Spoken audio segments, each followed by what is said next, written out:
మంచి కోసం యజ్ఞం జరుగుతూ ఉంటే రాక్షసులు అడ్డుకునేవారు అని చెప్పి గతంలో పురాణాలు చదివేటప్పుడు మనం అంతా కూడా విన్నాం.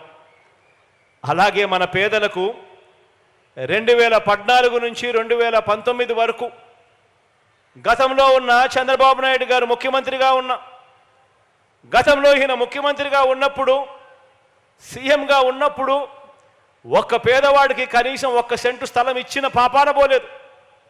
ఒక పేదవాడికి కనీసం 1 ఇంటి స్థలం ఇచ్చిన పరిస్థితులే లేవు.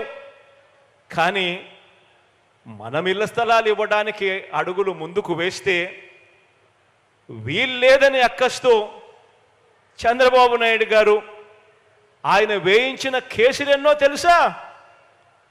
పేదలకు మీ బిడ్డ ఇళ్ల స్థలాలు ఇవ్వడానికి ఇల్లు కట్టడానికి అడుగులు ముందుకు వేస్తే రాక్షసుల్లా అడ్డుకునేందుకు చంద్రబాబు నాయుడు గారు ఆయన మనుషులు వేసిన కేసులు ఎన్నో తెలుసా?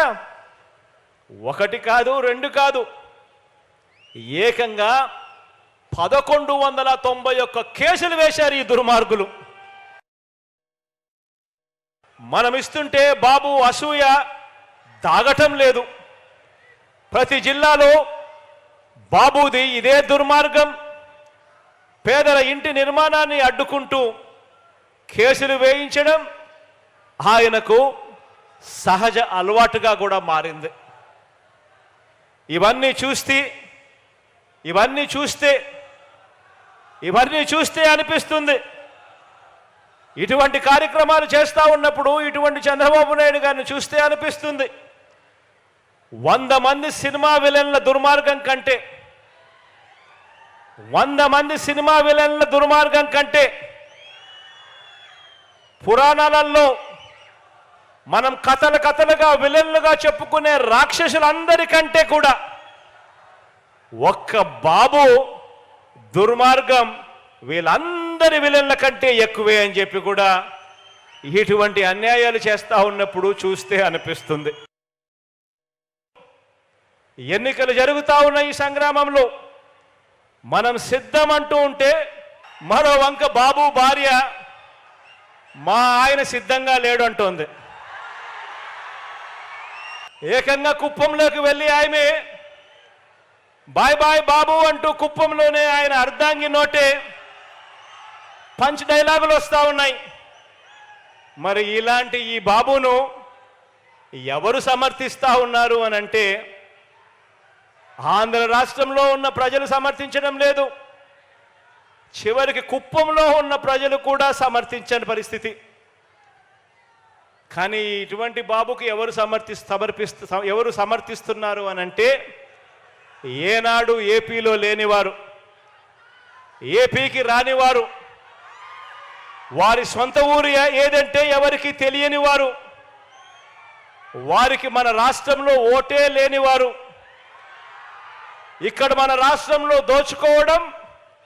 దోచుకున్నది పంచుకోవడం దీనికి అలవాటు పడిన వారు మాత్రమే, అలాంటి నాన్ రెసిడెంట్ ఆంధ్రాస్ మాత్రమే చంద్రబాబు నాయుడిని సమర్థిస్తారు.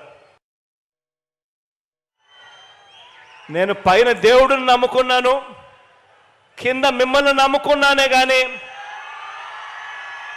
మధ్యలో దళారులను నేను నమ్ముకోలేదు, మధ్యలో బ్రోకర్లను నమ్ముకోలేదు, మధ్యలో ఉన్న ఇలాంటి వారిని అంతకన్నా నమ్ముకోలేదు. కాబట్టి మీ అందరితో కూడా ఒకటే చెప్తా ఉన్నా, మీ ఇంట్లో మంచి జరిగిందా లేదా అన్నది మాత్రమే కొలమానంగా తీసుకోండి. అబద్ధాలను నమ్మకండి.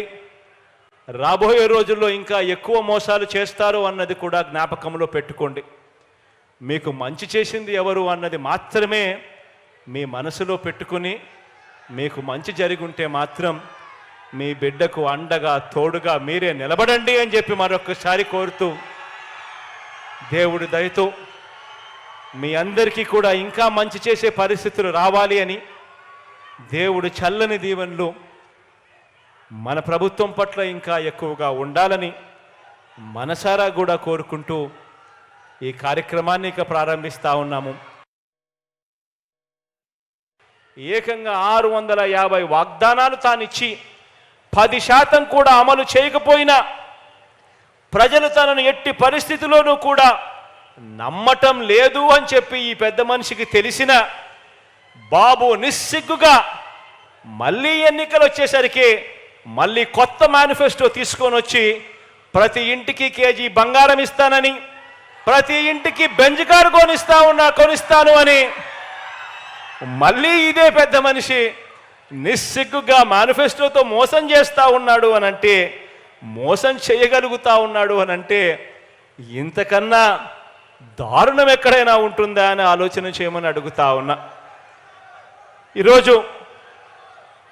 ఈరోజు ఇలాంటి కార్యక్రమాలన్నీ కూడా చంద్రబాబు నాయుడు గారు ఇలాంటి కార్యక్రమాలన్నీ కూడా చేస్తూ ఉన్నా కూడా ఒక ఈనాడులో కానీ, ఒక ఆంధ్రజ్యోతిలో కానీ, ఒక TV5లో కానీ చంద్రబాబు నాయుడు గారి గురించి ఎవరు విమర్శించరు.